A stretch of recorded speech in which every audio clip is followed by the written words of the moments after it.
Good afternoon. I just wanted to make a quick little update video on my low voltage disconnect board. So just to recap, there's the LVD module and there's my relay. So nothing has changed there. Nothing's changed here. The battery input's still there.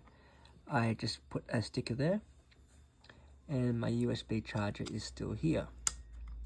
The difference is I've wired up an additional output for the load. So the first load used to be just this USB charger on this 10 amp fuse over there, and now we have another load which is this Anderson connection as well.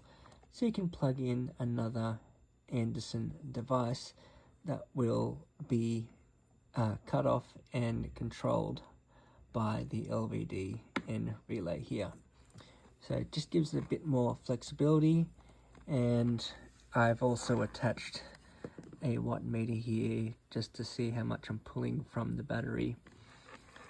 Apart from that, it's pretty simple. So my current load is just another cigarette lighter and USB charger just to test. And that is a pretty neat low voltage disconnect board, if I do say so myself.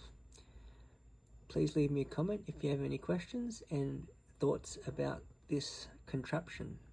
See you in the next video.